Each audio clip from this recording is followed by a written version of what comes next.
नमस्कार दोस्तों, हर हर महादेव। 18 सितंबर दिन सोमवार को हरितालिका तीज का व्रत किया जाता है।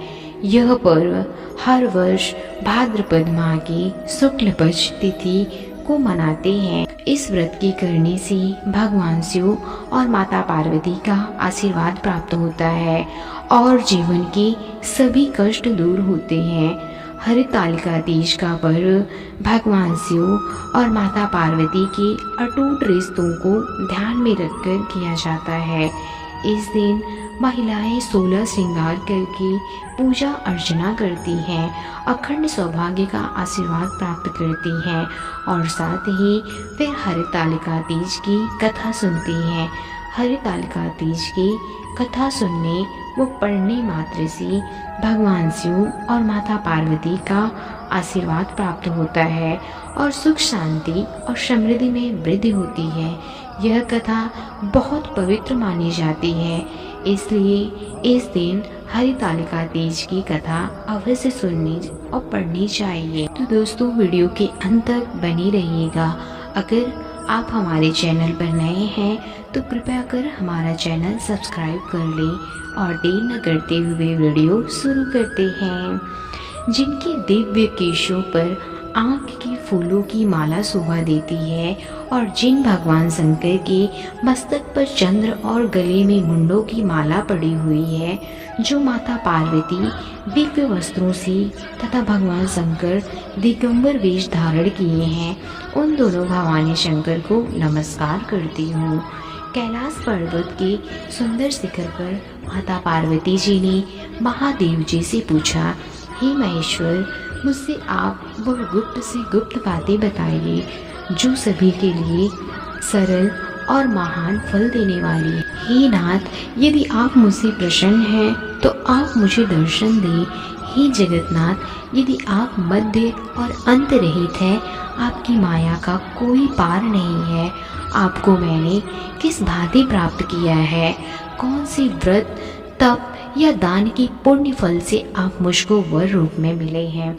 तब महादेव जी बोले, हे देवी, मैं आपके सामने उस व्रत के बारे में कहता हूँ जो परम गुप्त है। जैसे तारागणों में चंद्रमा और ग्रहों में सूर्य, वर्णों में ब्राह्मण, देवताओं में गंगा, पुराणों में महाभारत और वेदों में शाम और इंद्रियों में मन श्रेष्ठ है, वैसे ही पुराण और वेद सब में इसका वर्णन आया है, जिसके प्रभाव से तुमको मेरा आधा आसन प्राप्त हुआ है। हे प्रिय, उसी का मैं तुमसे वर्णन करता हूँ। भाद्रपद मास की शुक्ल पक्ष की हस्त नक्षत्र के दिन इस व्रत का अनुष्ठान मात्र करने से सभी पाप का नाश हो जाता है। तुमने पहले हिमालय पर्वत पर इसी महान व्रत को किया था, जो मैं तुम्हें सुनाता हूँ।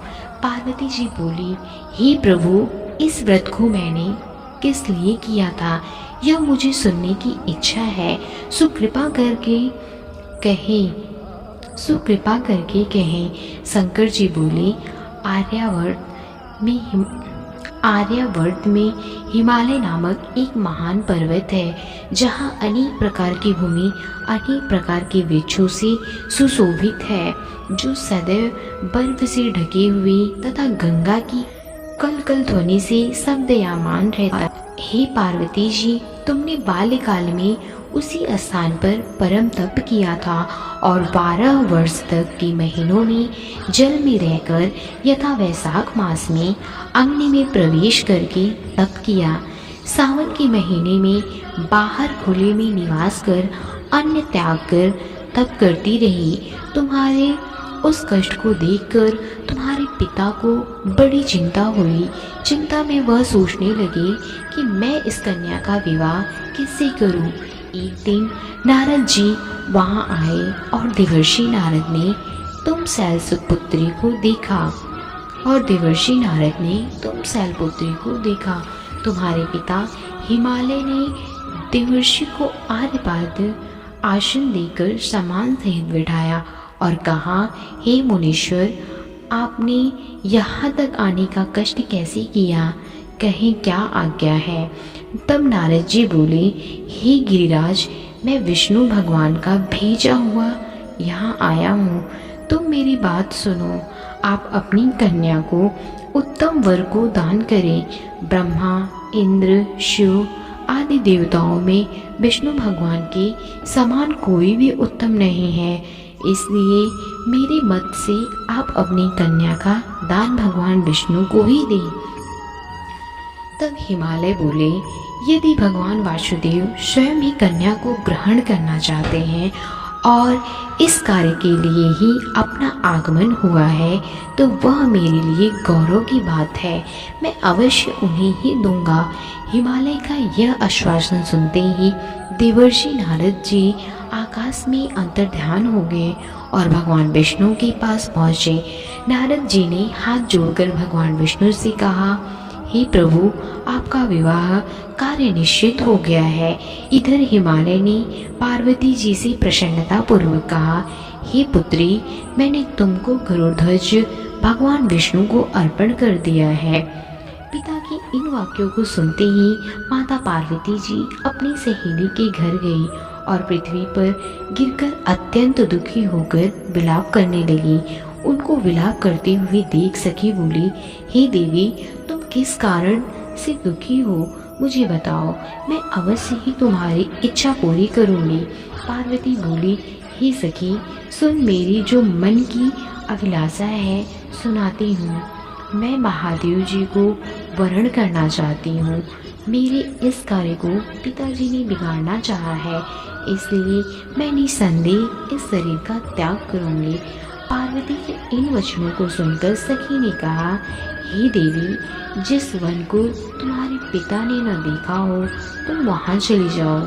तब देवी पार्वती अपनी सखी का यह वचन सुन ऐसे ही वन को चली गई। पिता हिमालय ने तुमको घर पर न पाकर सोचा कि मेरी पुत्री को कोई देव, दानव अथवा किन्नर हरण करके ले गया है।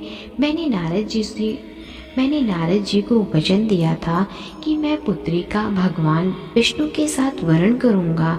हाय, अब ये कैसे पूरा होगा, ऐसा सोचकर वे बहुत चिंतातुर हो मूर्छित हो गए। तब सब लोग हाहाकार करते हुए दौड़े और मूर्छा दूर होने पर गिरिराज से बोले कि हमें आप अपनी मूर्छा का कारण, मेरे दुख का कारण ये है कि मेरी रत्न रूपी कन्या को कोई हरण कर ले गया, या सर्प ने काट ली, किसी सिंह ने मार डाला, वह ले जाने न जाने कहाँ चली गई, या उसे किसी राक्षस ने मार डाला। इस प्रकार कहकर गिरिराज दुखी होकर ऐसे कांपने लगे जैसे तीव्र वायु के चलने पर कोई वृक्ष कांपता है। तत्पश्चात, हे पार्वती, तुम्हें गिरिराज साथियों सहित घने जंगल में ढूंढने निकले। सखी के साथ भयानक जंगल में घूमती हुई वन में एक नदी के तट पर एक गुफा में पहुंची। उस गुफा में तुम अपनी सखी के साथ प्रवेश कर गई, जहां तुम अन्य जल का त्याग करके बालों का लिंग बनाकर मेरी आराधना करती रही। उस समय पर भाद्रपद मास की हस्त नक्षत्र युक्त तृतीया के दिन तुमने मेरा विधि विधान से पूजन किया तथा रात्रि को गीत गायन करते हुए जागरण किया। तुम्हारे उस महाव्रत के प्रभाव से मेरा आसन डोलने लगा। मैं उसी स्थान पर आ गया जहाँ तुम और तुम्हारी सखी दोनों थी।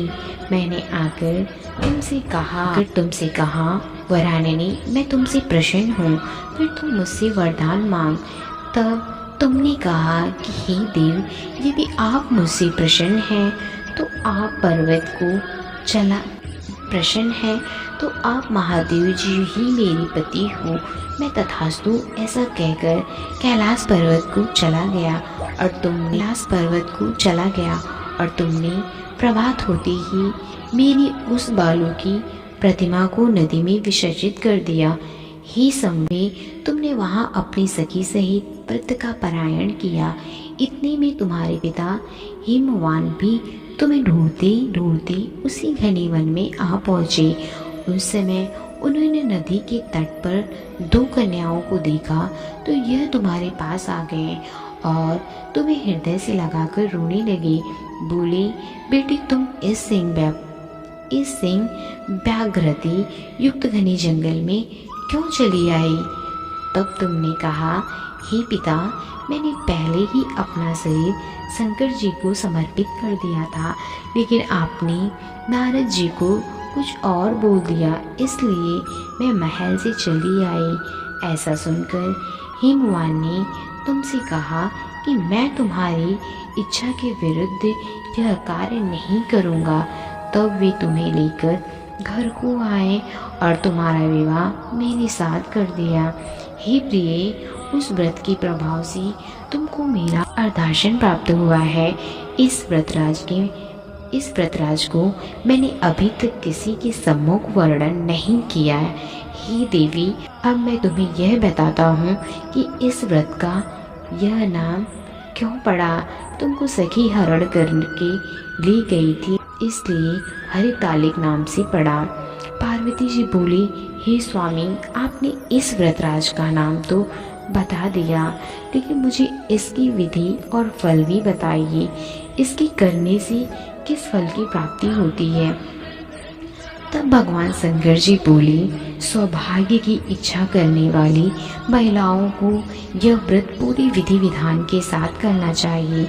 व्रत में केले की खम्भों से मंडप बना उसे बंदरवालों से सुशोभित करे। उसमें विविध रंगों के उत्तम रेशमी वस्त्र की चांदनी ऊपर तान दे। चंदन आदि सुगंधित द्रव्यों का लेपन करके महिलाएं एकत्रित हों।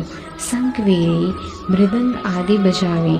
विधि पूर्वक मंगलाचार्य करके श्री गौरी शंकर की बालू निर्मित प्रतिमा स्थापित करें।